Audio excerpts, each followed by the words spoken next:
আজ 11 সেপ্টেম্বর বৃহস্পতিবার সমগ্র বরাক উপত্যকা সহ বিভিন্ন এলাকার খবরগুলি হলো। আজকের প্রথম খবর, মোবাইলে অজানা নাম্বার আসলে হবেন সাবধান, কোনো ধরনের ওটিপি বা নথিপত্র দেবেন না এবং সঙ্গে অজানা হোয়াটসঅ্যাপ নাম্বারে এসএমএস আসলেও হবেন সাবধান। ক্লিক করার আগে চিন্তা ভাবনা করে ক্লিক করবেন। এ নিয়ে চলছে প্রতারণা। প্রতারকগণ চতুর্দিকে জাল বিছিয়ে রেখেছেন। যদি হোয়াটসঅ্যাপ নাম্বারে অজানা কোনো এসএমএস আসে তাহলে ক্লিক করে ডাউনলোড করবেন না। ভালোভাবে বুঝে শুনে ক্লিক করবেন, নইলে ব্যাংকের টাকাও উধাও হতে পারে। এরই সঙ্গে মোবাইলে অজানা ফোন আসলে দেবেন না ব্যাংকে পাসবুক, প্যান কার্ড, আধার কার্ড, এটিএম এর কোনো ডিটেলস। যদি দেন তাহলে ভয়ঙ্কর বিপদে পড়বেন, এতে হবেন সাবধান। এসব নিয়ে অনেক জনের সাথে এরকম ঘটনা ঘটছে। সব নথিপত্র দেওয়ার পূর্বে অনেকবার চিন্তা করে জেনে ভেবে দেবেন। এর পরবর্তী খবরটি হলো, ডিজিটাল চুর থামছে না। একের পর এক ডিজিটাল চুরের হানা চলছে। গতকাল শিলচর কাছাড় জেলার শালচাপড়ায় ডিজিটাল 2 চুরকে আটক করা হয়েছে। ঘটনার বিবরণে জানা যায়, শিলচর কাছাড় জেলার শালচাপড়ার এক দোকানে 2 যুবক আসে কিছু সামগ্রী কেনার জন্য। তাহারা কিছু এই দোকান থেকে সামগ্রীও কিনে। দোকান মালিকের নাম ছিল মনসুর আহমেদ লস্কর। ক্রেতা সেজে ডিজিটাল চুরের ভেষ।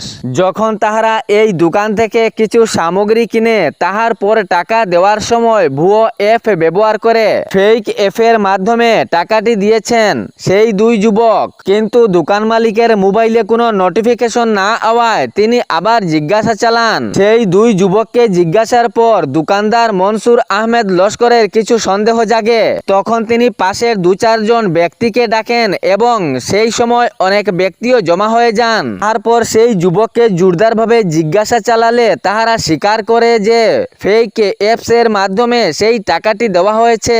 এর পরবর্তী খবরটি হলো, অরুণোদয় যোগ্য হিতকারীদের অনেক নাম কাটা পড়েছে। এ নিয়ে প্রতিবাদের পর প্রতিবাদ জানানো হচ্ছে। অরুণোদয় প্রকল্প পাওয়া যোগ্য হিতকারীদের নাম আবার যাচাই করে সেই নাম অন্তর্ভুক্ত করা হোক। গতকাল সুনাইয়ের অনেক মহিলারা অরুণোদয় প্রকল্পের প্রতিবাদও জানান। তাহাদের অনেক নাম কাটা হয়েছে। তাহাদের প্রশ্ন হলো, কে বা কাহারা কেটেছে এবং কেন কেটেছে। তাহারা যোগ্য, পাওয়ার যোগ্য অরুণোদয় প্রকল্প, কিন্তু তাহাদের অরুণোদয় 3 প্রকল্পের সংশোধনের সময় নাম বাতিল করা হয়েছে। এ নিয়ে সেই মহিলারা অসমের মুখ্যমন্ত্রী ডক্টর হেমন্ত বিশ্ব শর্মার কাছে নিবেদন করেন যে এই নামগুলো আবার যাচাই করে অরুণোদয় প্রকল্প পাওয়া যোগ্য হিতকারীদের নাম অন্তর্ভুক্ত করা হোক।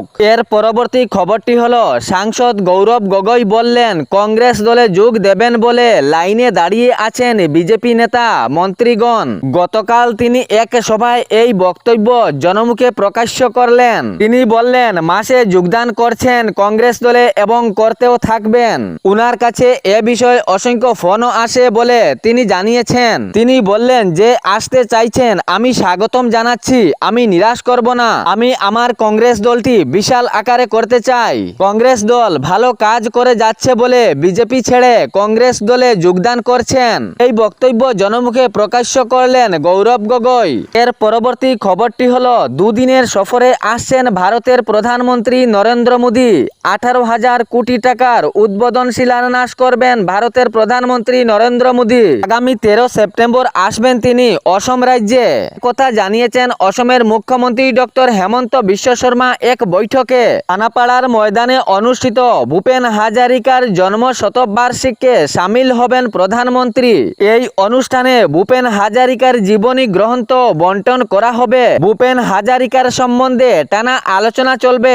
এই অনুষ্ঠানে বিভিন্ন শিল্পী ভূপেন হাজারিকার গাওয়া গানও প্রদর্শন করবেন। সুরকণ্ঠ ভূপেন হাজারিকার শরণার্থে 100 টাকার একটি মুদ্রাও উন্মোচন করবেন ভারতের প্রধানমন্ত্রী নরেন্দ্র মোদী। প্রধানমন্ত্রী মঙ্গলদইয়ে যাবেন, সেখানে দরঙ্গ মেডিকেল কলেজ, টিএনএম স্কুল এবং নার্সারিতেও শিলান্যাস করবেন তিনি। 567 কোটি টাকা খরচ হবে এই 3 প্রকল্পে। রাজ্যের আরও বিভিন্ন এলাকায় প্রধানমন্ত্রী যাবেন অসমের উন্নতির জন্য এবং জনগণের স্বার্থের জন্য। এর পরবর্তী খবরটি হলো, হাইলাকান্দি জেলায় জেলা প্রশাসনের উদ্যোগে হাইলাকান্দিতে করা হলো একটি সভা। জেলা কমিশনার থানার অভিষেক জৈন এর পৌরোহিত্যে একটি সভা অনুষ্ঠিত হয়। হাইলাকান্দি জেলার বিভিন্ন এলাকায় দুর্গাপূজা হবে যাহাতে শান্তিপূর্ণভাবে হয় এবং কোনো ধরনের অশান্তির লক্ষণ না আসে এ বিষয়ে টানা সময়ে আলাপ আলোচনা হয়। এই সভায় উপস্থিত হাইলাকান্দি জেলার বিভিন্ন উচ্চ প্রশাসনীয়গণ এবং সঙ্গে ছিলেন পূজা কমিটির উচ্চ আধিকারিকরাও। এই সভায় কিছু নিয়ম করা হয় যাতে শান্তিপূর্ণভাবে এই পূজা অনুষ্ঠিত হয়, জনগণের কোনো বিশৃঙ্খলার মধ্যে না থাকতে হয়। কিছু নিয়ম বানানো হয়েছে এই সভায় যাতে জনগণের কোনো ধরনের অসুবিধা না হয়, শান্তিপূর্ণভাবে এই পূজা অনুষ্ঠানটি পালিত হয়। প্রথমে দুর্গাপূজার অনুমতির জন্য সার্কেল অফিসে দরখাস্ত জমা দিতে হবে। সার্কেল অফিসার এবং প্রশাসনের যৌথ অভিযানের পর পারমিশন দেওয়া হবে পূজা করার জন্য। মাইক বক্সের জন্য অনুমতি নিতে হবে। পূজা স্বেচ্ছাসেবকদের নামের প্রমাণপত্র এলাকার থানায় জমা দিতে হবে।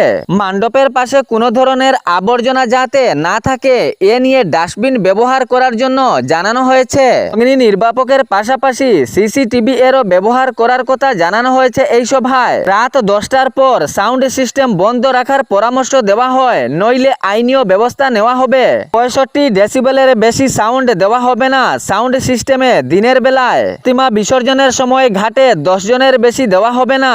প্রদত্ত সড়কের পাশের মণ্ডপগুলির পাশাপাশি কোনো ধরনের মেলা বা হোস্টেল বসানো চলবে না। এর পরবর্তী খবরটি হলো, এনআরসিতে নাম থাকলেই শুধু ভারতীয় নয় ঘোষণা করলেন অসমের মুখ্যমন্ত্রী ডক্টর হেমন্ত বিশ্ব শর্মা। এহ যদি বিদেশি প্রমাণ হয় তবে অসম ছেড়ে যেতে হবে সেই ব্যক্তিকে, ঘোষণা করলেন অসমের মুখ্যমন্ত্রী। এনআরসিতে নাম থাকলে শুধুই নাগরিকত্ব দেওয়া যাবে না, যদি প্রমাণিত হয় সেই ব্যক্তি বিদেশি তাহলে অসম ছেড়ে যেতে হবে তাহাকে। শুধু এনআরসিতে নাম থাকলেই সেই ব্যক্তি ভারতীয় নয় বলে তিনি জানিয়েছেন। এরকম খবর পেতে হলে চ্যানেলটিকে সাবস্ক্রাইব করে রাখবেন এবং ভিডিওটি শেয়ার করতে ভুলবেন না যাতে সঠিক সংবাদগুলো অন্যজনের কাছে পৌঁছায়। ধন্যবাদ।